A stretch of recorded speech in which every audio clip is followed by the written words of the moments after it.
nos ayude en esta hora al meditar en su palabra unos momentos en esta mañana.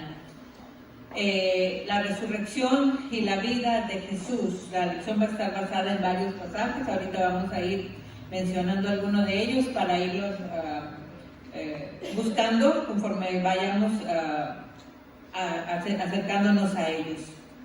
Yo creo que para todos es sabido lo que el mundo ha recibido como religión, la percepción que tiene el mundo sobre la religión. Y yo creo que en los últimos años ha cambiado dramáticamente. La última década, yo creo, las últimas décadas, ahorita mucha gente habla de, pues, religión es lo que tú quieras que sea religión. Tú te quieres abrazar de un árbol, esa es la religión tuya, ¿verdad? Porque ahí está la vida, o el hinduismo, o el budismo, o la meditación trascendental, o cualquier cosa, ¿verdad? Que ellos le llamen fe. Si tienes fe en eso, entonces ya es una religión. Y vemos que dramáticamente ha cambiado esto, principalmente aquí en el mundo occidental. Y muchas personas hablan en la televisión, en los medios, ¿verdad?, que conocemos ahora, como la religión, de decir que todas las religiones son verdaderas. No hay ninguna religión mala. Lo que tú creas, eso está correcto, todo está bien, ¿verdad? Pero conforme ha ido avanzando eso, el cristianismo ha sido no solamente apático a la gente, sino muchas veces hasta recibe hostilidad. Todo el mundo habla de tolerancia hasta que un cristiano empieza a hablar. Cuando un cristiano empieza a hablar, se acaba la tolerancia. Son intolerantes, ustedes son intolerantes. Todo el mundo quiere tolerancia a nuestro alrededor, pero cuando un cristiano empieza a poner sus puntos y a decir, esto dice la Biblia, esto es lo que habla, pues se acaba la tolerancia. Pero, ¿por qué nosotros como cristianos creemos que el cristianismo es la única religión verdadera? ¿Por qué creemos eso nosotros? Pregunta. ¿Por qué cree usted que el cristianismo, que usted está en la religión verdadera? ¿Por qué cree usted? Porque Cristo es la verdad. ¿Porque Cristo es la verdad? ¿Hermano Ramiro? Porque nos basamos en lo que dice la palabra del Señor. Fíjese qué interesante, ¿verdad? Dios nos ha dado innumerables razones para creer. Él mismo dice, yo soy el camino, la verdad, la vida. Nadie viene al Padre si no es por mí. Es la única manera de accesar al Padre. Pero hay una prueba irrefutable que nosotros tenemos como cristianos y que sobresale sobre todas. Y esa es la resurrección. Si Cristo no resucitó, vana sería nuestra fe, dice la palabra del Señor. La resurrección es la base de nuestra fe, es la base que nosotros tenemos, ¿verdad? La resurrección es la verdad central del cristianismo, es el fundamento sobre el que se construye nuestra fe. En 1 Corintios 15:14 dice, y si Cristo no resucitó, vana es entonces nuestra predicación, vana es también nuestra fe. Entonces, en el cristianismo, nosotros tenemos como base, si nosotros pudiéramos decir alguna palabra como la que decís ahorita, ¿por qué crees tú que Cristo es la religión verdadera? Porque Cristo resucitó. A donde usted vaya está la tumba de Gandhi, está la tumba del Buda, de cualquier otro personaje, pero si usted va a Jerusalén, bueno, ahorita no se puede ver, pero en Jerusalén está la tumba de Jesús y dice, no está aquí, pues ha resucitado, dice así en el encabezado ahí en la tumba afuera. Cristo es la base de nuestra fe, es lo que nosotros creemos, es la base fundamental, el eje central de nuestra salvación y de nuestra fe. De igual manera que su nacimiento, su ministerio, la muerte del Señor Jesucristo y su resurrección, pues conocemos que todo eso fue anunciado por profecías que se estuvieron dando, ¿verdad? Y al resucitar de los muertos, pues Jesús demostró que Él es exactamente quien dijo ser. Él dijo que iba a resucitar, ¿verdad?, en la profecía, y gloria a Dios porque Él cumplió todas las cosas. Todo en Jesús se cumplió, lo hemos estado viendo en esta semana, ¿verdad?, que hablábamos de las principales profecías mesiánicas desde la anunciación de su nacimiento, la crucifixión, su muerte, el dolor en la cruz, el siervo sufriente, todo lo que hemos estado viendo hasta hoy en este día hablando sobre la resurrección y la victoria de Jesús. Entonces, pues Dios sea con nosotros en esta mañana. El Salmo 16, ahí inicia nuestra lección en esta mañana. Vamos a la palabra del Señor. El Salmo número 16, los versículos del 8 al 11. Todo el Salmo es muy hermoso. Usted puede meditarlo en casa, versículo por versículo, y permitir que el Espíritu Santo hable a su vida, que el Señor ministre a su corazón. Léalo, medítelo y espere una respuesta del Señor en cada verso que usted esté leyendo.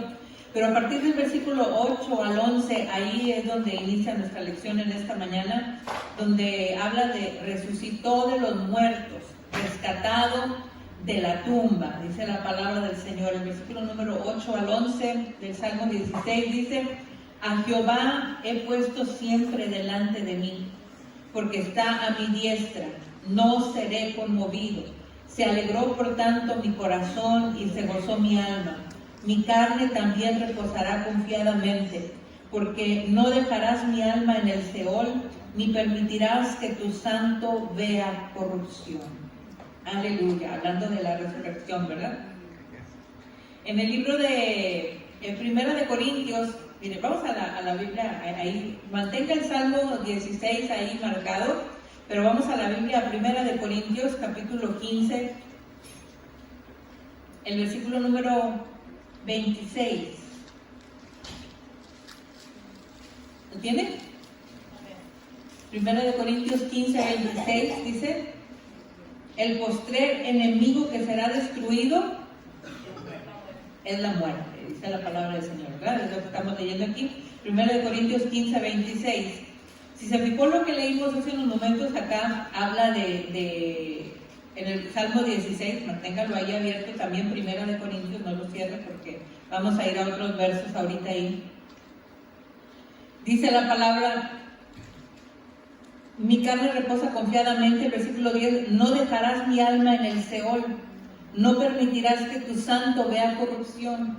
Está hablando David, el salmista David, acá, ¿verdad? Y sabemos que el postrer enemigo que será destruido, lo acabamos de leer aquí en 1 Corintios 15, 26, es la muerte. Todos enfrentamos esa situación. Todos, ¿verdad? Nadie puede decir, yo nunca me voy a morir. Todos nos vamos a morir en algún momento. Todos vamos a ser partícipes de esa situación si el Señor se tarda en venir, ¿verdad? Ninguno de nosotros puede evitarlo. Por más posición, por más dinero, por más lo que usted quiera y guste y mande, no podemos alargar un día a la fecha que está establecida para nosotros. Pero las palabras que habla David en este Salmo número 16 nos brindan ese consuelo, esa esperanza que tenemos en Cristo, ¿verdad? Aquí mismo estamos en 1 Corintios capítulo 15, pero el versículo número 54, ¿lo tiene ahí? Ahí donde estamos, 1 Corintios 15, les dije que vamos a estar hablando de esos dos pasajes. Dice: cuando esto corruptible, ¿lo tiene? Se haya vestido de incorrupción, y esto mortal se haya vestido de inmortalidad, entonces se cumplirá la palabra que está escrita: sorbida es la muerte en victoria. En la Nueva Traducción Viviente dice: la muerte es devorada en victoria. Es devorada en victoria. Y esto es algo muy, muy hermoso, lo que la palabra del Señor habla. Este Salmo número 16 se le llama que es un salmo de confianza. David confiesa su dependencia en Dios, su creencia de que Dios lo bendecirá abundantemente. Es lo que está en el Salmo número 16 que estamos leyendo, y lo declara, se regocija en la comunión que tiene con Dios, en esa certeza que tiene, y él sabe que en lugar de estar abandonado en la tumba, ahí fría, dice: yo voy a morar siempre con el Señor. Dice: no permitirás, no dejarás mi alma en el Seol, ni permitirás que tu santo vea corrupción. La semana pasada estudiábamos en la lección en el Salmo 22 cómo estaba él en una situación emocional en su vida, que decía: Dios mío, ¿por qué me has abandonado? Él estaba en esa situación de dolor, de abandono, ¿verdad? Abrumado por situaciones. Ahora, en este Salmo 16, en el versículo número 8 dice: a Jehová he puesto siempre delante de mí, porque está a mi diestra, no seré conmovido. Fíjense qué diferente. Es el mismo personaje. Es David hablando en los dos salmos. Pero en uno, su situación emocional era una, se encontraba deprimido, se encontraba pasando por situaciones reales de lucha, que estaba siendo atacado. La Biblia no nos describe de cuál era la situación de ataque que él sentía, pero él se sentía así, desesperado, abandonado. ¿Por qué me has abandonado?, decía el salmista. Y ahora dice: a Jehová he puesto siempre delante de mí, porque está a mi diestra y no seré conmovido. ¿Saben que las emociones vienen y van? Todos los días cambian nuestras emociones. A veces nos levantamos perfectos, ¿verdad? Y de pronto hay una situación y ya cambió nuestras emociones para el resto del día. Pero el carácter de Dios, la fidelidad de Dios son sólidos, son como una roca, es una palabra, no se mueven. La Biblia nos dice, ¿verdad?, en el libro de Hebreos 3:8, que el Señor es el mismo ayer, hoy y por los siglos. Pueden pasar las edades, los tiempos, cambiar las emociones, llover, tronar, caer, nieve, hacer frío, el aire, el norte, pero el Señor sigue siendo el mismo. Nuestras emociones pueden ser así, volátiles emocionalmente, ¿verdad? Pero el Señor no cambia. El mismo personaje, les estoy diciendo. En la semana pasada estábamos hablando de cómo se sentía abrumado, asolado, que no podía más, ¿verdad? Pero ahora dice: yo estoy confiado, te he puesto siempre delante de mí, estás a mi diestra, dice la palabra del Señor. Para aquellos que somos derechos sabemos lo importante que es la mano derecha, ¿verdad? Si afecta la mano, ya andamos. Dice: tú eres mi diestra, dice el salmista, tú eres mi diestra, ¿verdad? Y no voy a ser conmovido, no voy a ser conmovido, tú estás conmigo. Entonces, aunque nuestras emociones cambien, Dios está con nosotros. El resultado de la presencia de Dios y la protección de Dios es un gozo tremendo que Él siente. Es un gozo maravilloso que Él siente. Mire, alguien busque Deuteronomio 31. Vamos a buscarlas todas, pero búsquelo ahí conmigo, para que lo pueda leer usted también. Deuteronomio 31, versículos 6 al 8. ¿Entienden? Deuteronomio 31, 6 al 8 dice: esforzaos y cobrad ánimo, no temáis, ni tengáis miedo de ellos, porque Jehová tu Dios es el que va contigo, no te dejará ni te desamparará. Y llamó Moisés a Josué y le dijo en presencia de todo Israel: esfuérzate y anímate, porque tú entrarás con este pueblo a la tierra que juró Jehová a sus padres que les daría, y tú se las harás heredar. Y Jehová va delante de ti, Él estará contigo, no te dejará ni te desamparará, no temas ni te intimides. Fíjense qué clase de Dios tenemos tan poderoso. Pueden ser nuestras emociones que ahora de dónde agarro, qué hago. No, el Señor ahí está. Él está contigo en medio de cualquier situación. Aleluya. Lamentaciones. Gloria a Dios. Lamentaciones capítulo 3. Gracias, Señor.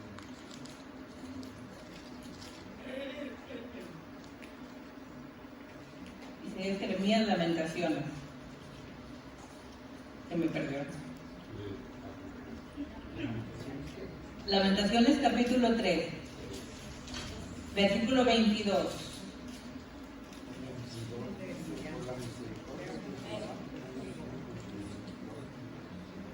Lamentaciones 3, 22 y 23. ¿Ya encontraron? Por la misericordia de Jehová no hemos sido consumidos. ¿Por qué? Porque nunca decayeron sus misericordias. Nuevas son cada mañana. Grande es tu fidelidad. Aleluya. Qué hermoso es el Señor. Miren todo lo que nos dice. El carácter, la fidelidad de Dios en nuestra vida es sólida. Es como una roca. Aleluya. No se mueve. Malaquías 3:6. Allá adelantito. Antes de que llegue Mateo, ya regreses. Malaquías 3, el versículo número 6.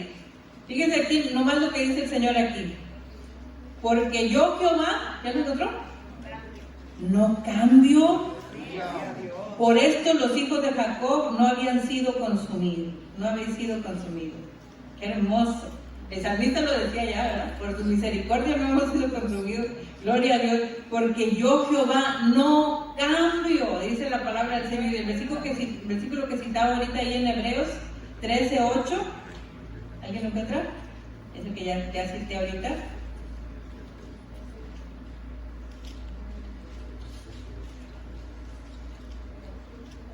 ¿Alguien lo encontró? ¿Qué dice? Jesucristo, ayer, hoy y por los siglos. Él no cambia, hermano. Aleluya. El salmista por eso decía allá en el Salmo 16, que es el que tenemos como base hoy, en el Salmo 16, el versículo número 9, dice: se alegró por tanto mi corazón. Hermanos, tenemos que aprender a alegrar nuestro corazón y decirle gracias por tu fidelidad, gracias por tu amor, gracias porque tú estás conmigo. En medio de situaciones de mi emoción, mi estado de ánimo puede cambiar, ¿verdad? Hay un alto índice de gente que se deprime cuando llueve, cuando no hay sol. Nomás se nubla y la gente entra como en tristeza y hay una fuerza, ¿verdad? Mi estado de ánimo no lo puede determinar lo que está a mi alrededor. Tenemos que aprender a poner nuestra mirada en el Señor. El salmista lo decía, ¿verdad? Se alegró por tanto mi corazón y se gozó mi alma. Aleluya. Decía en el versículo 8: a Jehová he puesto siempre delante de mí, porque está a mi diestra y no seré conmovido. ¿Por qué? Porque yo sé en quién he creído, yo sé que Él es la roca inconmovible de los siglos y que Él no se va a mover. Aleluya, qué maravilloso es el Señor. Y Él decía, por eso yo me alegro en su misericordia, en su fidelidad, aun cuando hay situaciones difíciles. Qué importante es que haya paz en nuestro corazón. Cuando tú sabes en quién has confiado, sabes en quién has creído, pon tu mirada, mira más allá, ¿verdad? Algo sabe, dice la palabra: fija tus ojos en Cristo. Pon tus ojos en el autor y consumador de la fe. Mira al Señor, no mires la circunstancia, mira al Señor, Él está contigo. Y el Señor, el salmista lo decía así, le digo, a veces las cosas cambian y nos sentimos tristes o deprimidos, pero Dios está con nosotros. La profecía mesiánica, en el libro de Hechos, cuando Pedro predica aquel sermón después de Pentecostés, él cita este pasaje. Él cita este pasaje que está hablando aquí el salmista, el salmo. En ese sermón, y vamos ahí a la Biblia, en Hechos capítulo 2, él empieza a hablar ahí, cuando habla sobre el derramamiento del Espíritu Santo. Y ya el primer discurso empieza a partir del versículo 14. Ahí empieza a hablar. En la Biblia, bueno, no sé si toda la Biblia, ¿verdad? Pero hace alguna diferencia entre lo que está escrito y cuando se cita un pasaje de la Biblia anterior, ¿verdad? A partir del versículo 16, ahí el 17 ya está escrito de otra manera, ¿verdad? En mi Biblia sí está, ¿verdad? No sé si en la de usted, pero ahí dice: esto es lo dicho por el profeta Joel, y empieza a citar todo lo que escribe Joel, ¿verdad? En los postreros días, dice Dios, derramaré de mi espíritu. Esto está en el libro de Joel 2, del 28 al 32. Él empieza a citar todos esos pasajes, ¿verdad? Pedro los empieza a citar. Adelante, ¿verdad? Cuando llega el versículo 25, dice: porque David dice de él. ¿Lo tiene? ¿Lo ve ahí? Eso es lo que está citado del versículo 8 al 11, tal cual. Veía al Señor siempre delante de mí, porque está a mi diestra, no seré conmovido. Lo mismo que acabamos de leer ahorita. Por lo cual mi corazón se alegró y se gozó mi lengua, y aún mi carne descansará en la esperanza. ¿Por qué? Porque no dejarás mi alma en el Hades, ni permitirás que tu santo vea corrupción. Pedro cita las palabras de Joel y Pedro cita las palabras de David.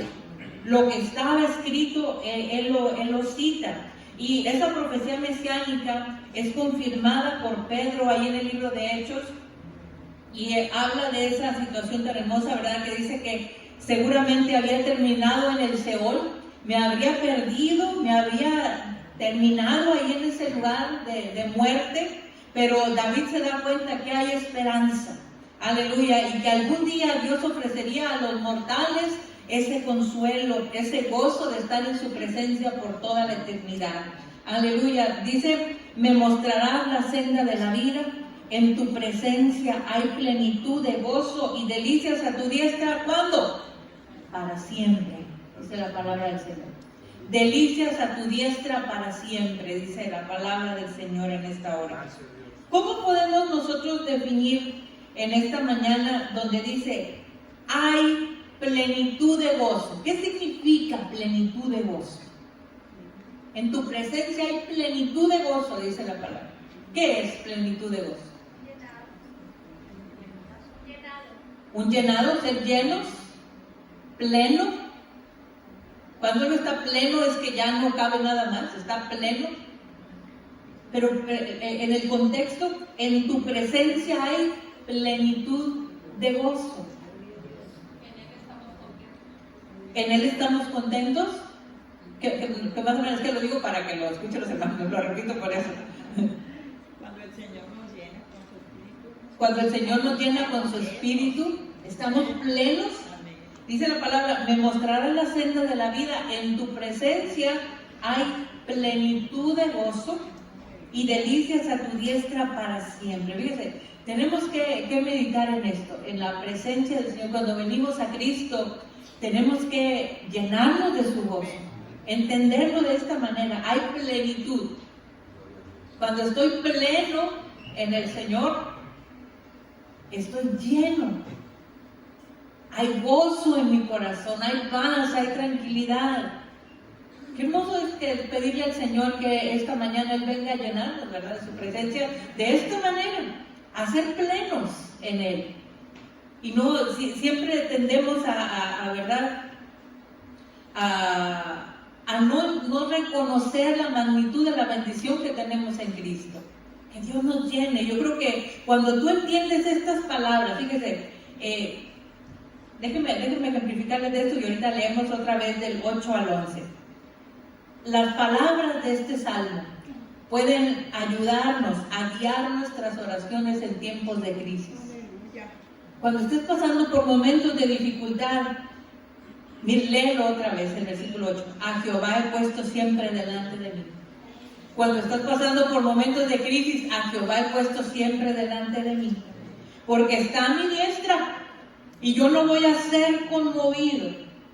Se alegró por tanto mi corazón y se gozó mi alma. Mi carne también reposa confiadamente, porque no dejarás mi alma en el Seol, ni permitirás que tu santo vea corrupción. Me mostrarás la senda de la vida, en tu presencia hay plenitud de gozo y delicias a tu diestra para siempre. Qué hermoso poder confiar en el Señor en los momentos de crisis, cuando tenemos necesidad, cuando tenemos peticiones en nuestro corazón. Reconocer también que los planes de Dios se extienden mucho más allá de este mundo físico.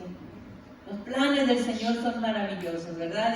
Y dar gracias al Señor porque Él ha sido bueno y saber que Él está con nosotros, que Dios nos ayude a meditar en su palabra cada día. Aleluya.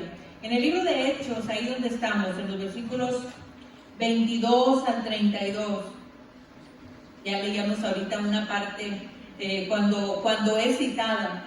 El autor del expositor dice que es un alivio especialmente para los predicadores, para los maestros, cuando un pasaje de la Biblia se interpreta solo, ¿verdad? Muchas veces leemos un pasaje y decimos, ay, ¿qué quiere decir esto? ¿Qué quiere decir esto? ¿Verdad? Y hay cosas que nos son un poco complicadas. ¿Saben qué? A mí de este Salmo 16, hace mucho que yo oraba y le decía al Señor, ¿qué es esto? El versículo número 6, donde dice, las cuerdas me cayeron en lugares deleitosos. Decía yo, ¿qué quiere decir eso? Las cuerdas me cayeron en lugares deleitosos. Hay pasajes que tenemos que estudiar y reestudiar. ¿Qué es lo que quiere decir? ¿Qué quieres decirme a mí, Señor, con este pasaje? Pero cuando vemos en los pasajes siguientes, donde está hablando del 8 al 11, que ya lo leímos varias veces en esta mañana, y vemos cómo Pedro lo confirma en el libro de Hechos, pues ya la interpretación ahí está, ¿verdad? Jesús explica sus parábolas a sus discípulos cuando él les hablaba, ¿verdad? La parábola de la semilla, la parábola del grano de mostaza, pero les explicaba, esto quiere decir esto, esto quiere decir esto. Pero muchas veces nosotros vemos los pasajes y decimos, ¿qué es esto? ¿De qué se trata el asunto, verdad? Pero en este pasaje específicamente ilustra tal y como sucedió para que se pudiera cumplir la profecía. Y esto es muy, muy hermoso. Pedro lo expresa claramente en su sermón el día de Pentecostés. Este sermón de Pedro se centra en Jesús. Acababan de ser llenos, investidos con el poder del Espíritu Santo, pero él no les habla del Espíritu Santo, les habla de Jesús. Él se pone a predicarles acerca de Jesús, el derramamiento de ese día, y todos los días tienen como meta, hermanos, exaltar el nombre de Jesús. Todo avivamiento no puede ser basado en el hecho solamente del mover del Espíritu Santo, sino todo eso lo ocasiona el Señor Jesús. La palabra del Señor nos dice, aquel cuyo calzado yo no soy digno de desatar, Él los bautizará con Espíritu Santo y fuego. Es el Señor el que trae el Espíritu Santo. Por eso es el que hay que predicar. La consecuencia es el derramamiento del Espíritu Santo, pero Cristo es el que tiene que ser predicado. Y cuando Jesús explica estas parábolas y todo lo que hablaba, pues el Señor lo dejaba bien claro. En este momento tenemos que, cuando Pedro les empieza a hablar todo esto, en el versículo número 23, fíjense, aquí habla de cuando les empieza a predicar en el 22, varones israelitas, oíd estas palabras, Jesús Nazareno, varón aprobado por Dios entre vosotros, con las maravillas, prodigios y señales que Dios hizo entre vosotros por medio de él, como vosotros mismos sabéis. Les empieza a hablar de Jesús. Varón aprobado por Dios. Entre ustedes hizo maravillas, prodigios, señales, milagros. Jesús, está hablando de Jesús. A este, entregado por el determinado consejo y anticipado conocimiento de Dios. ¿Qué es esto? Había un plan preestablecido. Ustedes ya sabían. El Señor, Pedro, cuando empieza a predicarles, cita, dice ya Joel. Ustedes ya sabían que iba a haber el derramamiento, que iba a bautizar y que iba a hacer todo esto, ¿verdad? Pero ya había un anticipado conocimiento, dice la palabra. Esto es algo tremendo, porque los líderes judíos y romanos ni cuenta se dieron que estaban cumpliendo la profecía. Al matar a Jesús, al crucificarle, cuando decidieron crucificar a Jesús, no se dieron cuenta de lo que el plan de Dios continuaba, que era la resurrección. La Biblia dice en el versículo número 24, de lo cual Dios levantó y suelto los dolores de la muerte, por cuanto era imposible que fuese retenido por ella. Aleluya. Dios lo levantó, dice la palabra. Estamos hablando de la resurrección de Jesús. ¿Qué cosa? Suelto los dolores de la muerte. Porque pues era imposible que fuera retenido por ella. La tumba era incapaz de retener a un Dios tan grande y tan poderoso como el que nosotros servimos. Y es maravilloso poder conocerle a él. Por eso les digo, si hay algo que debe distinguir y darnos una certeza de la realidad y de la veracidad del cristianismo, es esto: la tumba vacía. La tumba vacía. En cualquier otra religión, aquí yacen los restos de fulano tal, aquí yacen los restos de Mahatma Gandhi, aquí yacen los restos de este personaje. En Jerusalén dice, no está aquí, ha resucitado. La tumba vacía es lo que da certeza a nuestra fe, a lo que nosotros creemos, ¿verdad? La tumba, la muerte fue incapaz de retener a Jesús, Esto es algo muy, muy hermoso, ¿verdad? Que nosotros podemos confiar. Avanzamos un poquito más en esta mañana de todo de lo que estamos hablando en esta hora, que quiero llegar a un punto. Aquí hay un salmo más que vamos a hablar, el salmo número 110. El salmo número 110, versículos 1 y 2. Jehová dijo a mi Señor, ¿lo tienes? Siéntate a mi diestra, hasta que ponga a tus enemigos por estrado de tus pies. Jehová enviará desde Sion la vara de tu poder, domina en medio de tus enemigos. El credo de los apóstoles. Yo nunca fui católica, de fe católica profesante, desde que yo nací mis papás eran cristianos. Yo nunca fui, pero hay un credo católico, ¿verdad? Que creo en Dios, Dios Padre, ¿verdad? Todo lo que dice el credo católico. Y no empiecen a rezar, cálmense. Pero ese credo católico habla verdades. Todo lo que usted dice, lo que está escrito ahí, habla del nacimiento de Jesús, del nacimiento virginal, todo lo que dice, ¿verdad? Pero entre los puntos que dice, subió al cielo y está sentado a la diestra de Dios Padre Todopoderoso. Todo lo que habla el credo apostólico habla sobre esto, esa fe, eso que creemos, ¿verdad? El Salmo 16 les dije que era un salmo de confianza. Este Salmo 110 se ha llamado un salmo real, lo que significa que describe experiencias que está hablando David aquí, o Salomón, ¿verdad? Que también es considerado profecías. Este salmo es particularmente rico en cuestiones mesiánicas, el reinado de David, todo lo que habla aquí en este salmo. Pero aquí habla, el punto de lo que estamos hablando es donde habla la primera frase del salmo: prepara el escenario para la conversación. Jehová dijo a mi Señor, siéntate a mi diestra, hasta que ponga a tus enemigos por estrado de tus pies. Dice la palabra del Señor. Jehová se refiere al único Dios verdadero, ¿verdad?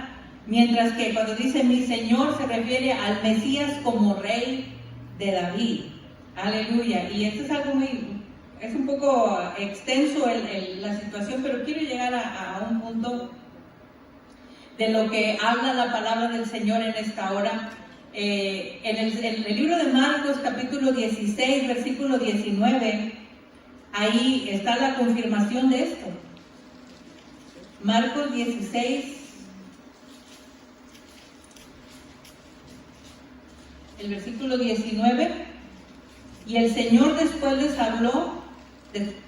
que les habló, fue recibido arriba en el cielo y se sentó a la diestra de Dios. Este pasaje que acabamos de leer acá en el Salmo 110 tiene su confirmación en el libro de Marcos. Marcos capítulo 16, el versículo 19, dice, el Señor después que les habló, habla de la ascensión de Jesús, fue recibido arriba en el cielo y se sentó a la diestra de Dios. Aleluya. Ahí está el Señor, ¿verdad? Intercediendo por nosotros. Gloria a Dios. Qué maravilloso es conocerle a nuestro Dios. Es algo muy hermoso poder conocer de la palabra del Señor, que Él está sentado, como dice aquí, una vez terminada la obra de redención. La Biblia dice que se sentó a la diestra de Dios, de donde ahora gobierna junto al Padre. Aleluya. Participando en esa victoria y sobre sus enemigos que son derrotados, dice la palabra del Señor, lo leíamos acá en el Salmo número 110, ¿verdad? Hasta que ponga a sus enemigos por estrado de sus pies. Aleluya. Qué hermoso es el Señor, ¿verdad? Mateo capítulo número 22.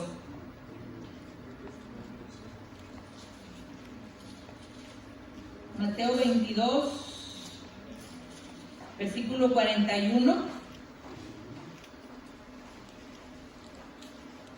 al 46. Y estando juntos los fariseos, Jesús les preguntó, diciendo, ¿qué pensáis del Cristo? ¿De quién es hijo? Y le dijeron, de David. Y él les dijo, pues como David en el Espíritu le llama Señor diciendo, dijo el Señor a mi Señor, siéntate a mi derecha hasta que ponga tus enemigos por estrado de tus pies. Pues si David le llama Señor, ¿cómo es su hijo? Y nadie le podía responder palabras, ni osó alguno desde aquel día preguntarle más. Antes de la crucifixión de Jesús, sabemos que en esa semana hubo el día de las controversias, cuando le empiezan a hacer preguntas, ¿verdad? Ahí en ese capítulo 22, el versículo número 17, le dicen, dinos pues, ¿qué te parece? ¿Es lícito dar tributo a César? Le empiezan a hacer preguntas a Jesús, ¿verdad? Y Jesús pues les contesta, ¿verdad? Ahí, conociendo la malicia de ellos, les dice, muéstrenme la moneda del tributo. Les dieron un denario. ¿De quién es esta imagen? Dijeron, de César. Pues dad a César lo que es de César y a Dios lo que es de Dios, ¿verdad?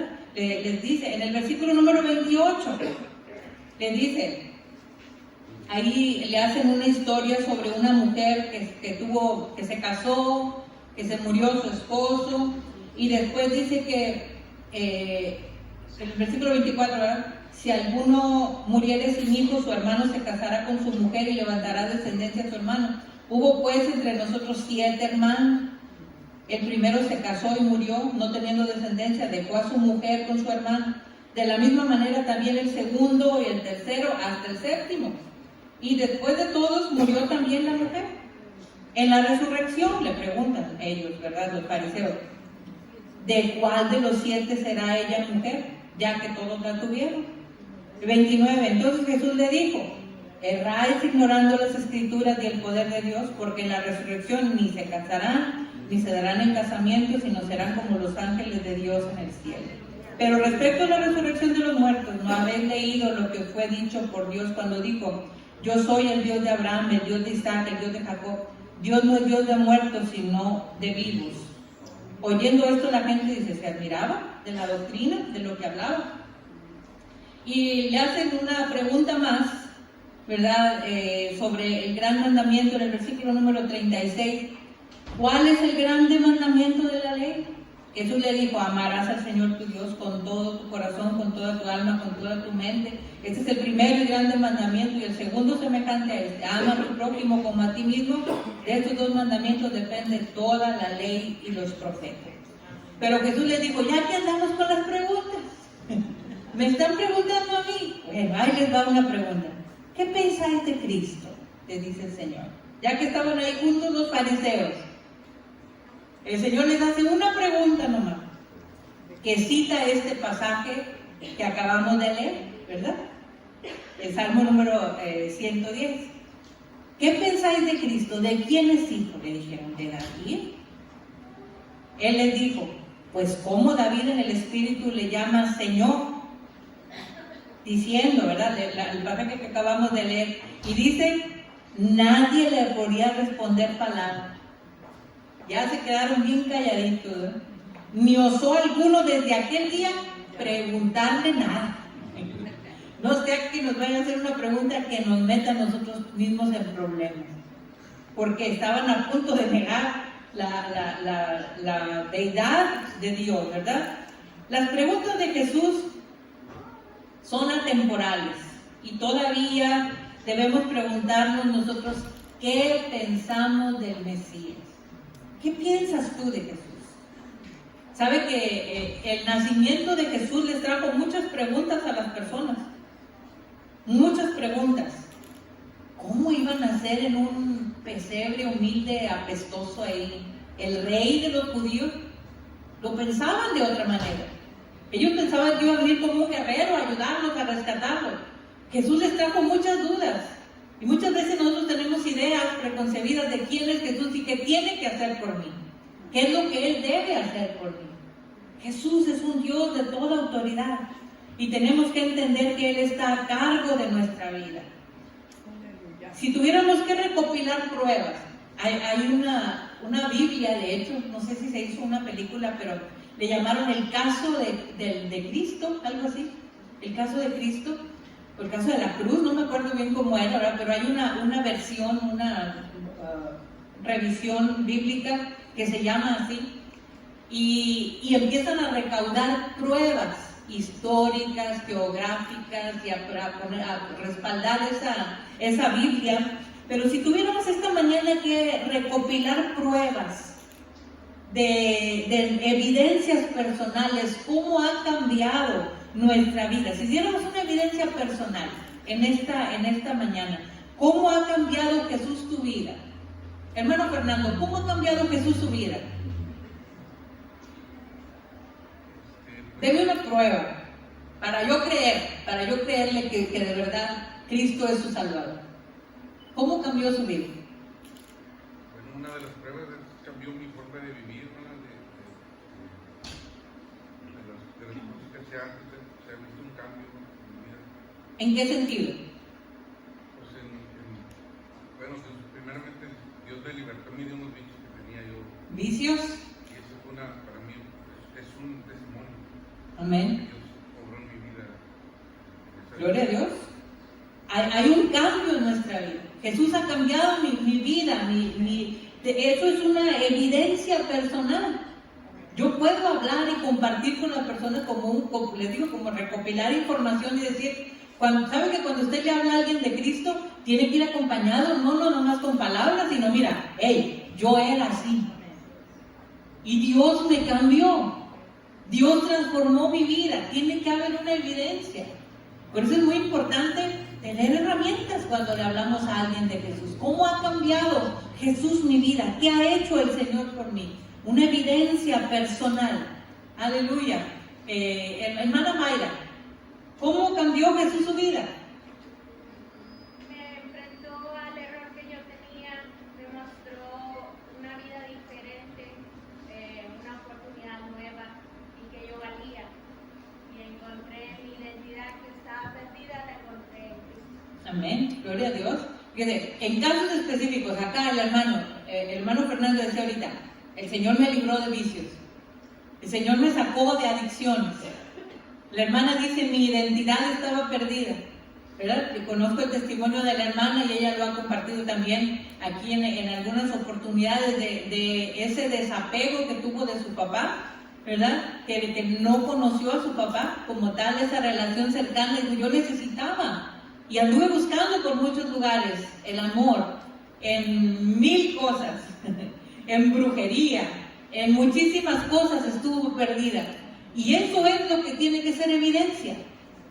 A lo mejor no con palabras muy rebuscadas, sino sabes que Cristo me cambió. Esto es lo que hizo el Señor por mí. Es una evidencia, ¿verdad? La evidencia natural. ¿Cómo prueba la naturaleza la existencia de Dios? ¿Qué piensan de eso? La naturaleza. ¿Cómo prueba la naturaleza la existencia de Dios?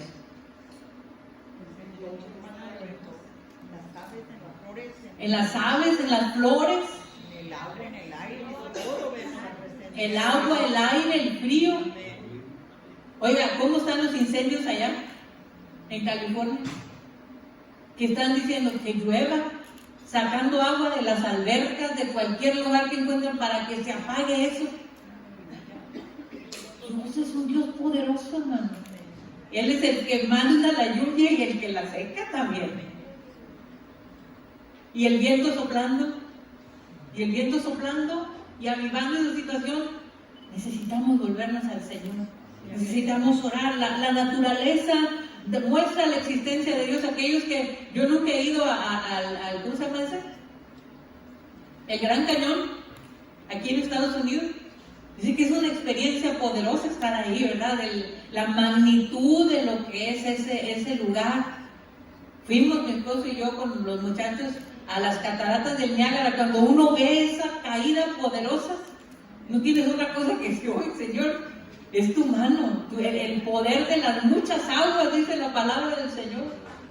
Qué maravilloso es, ¿verdad? Ver las montañas, ver los desiertos, ver los ríos, ver las flores, ver los peces, ver un bebé. Toda la naturaleza nos da una evidencia de una mano creadora. Nada existe por espontáneo, ¿verdad? Porque acción espontánea solamente, ¿verdad? No, porque si no hubiera seguido existiendo. ¿Por qué no hemos evolucionado a otra cosa? Dios es un Dios creador, Dios es un Dios poderoso y es hermoso conocerle. Cristo ha cambiado la vida de nosotros, de cada uno de nosotros, y tenemos que compartir ese bendito mensaje. Aleluya. Nos ponemos de pie, hermanos, en esta mañana y decimos gracias al Señor por estar aquí en esta hora. Oramos. Amado Jesús, yo te alabo, te bendigo, te doy gracias en esta mañana porque estás con nosotros. Gracias porque te tenemos como nuestro Señor, nuestro ayudador. Bendice tu iglesia, bendice tu pueblo en esta hermosa mañana que nos hemos reunido aquí hoy. Ayúdanos a ser testigos, Señor. Somos testigos del poder tuyo, obrando, actuando en la vida mía, Señor. Tú has cambiado mi vida, has cambiado mi corazón y permíteme compartir ese bendito mensaje. En ti hay poder, en ti hay misericordia, en ti hay gracia. Señor, oportuno socorro para aquella alma que se encuentra necesitada. Bendice tu iglesia en esta mañana. Tú conoces cada necesidad, cómo hemos llegado hasta aquí. Tú conoces nuestra vida, Señor. Ayúdanos a amarte, a buscarte y a cada día meditar en tu palabra y enamorarnos de tu presencia. En el nombre de Cristo te damos muchas gracias, Señor. Amén. Gloria a Dios. Grupo de alabanza para continuar en este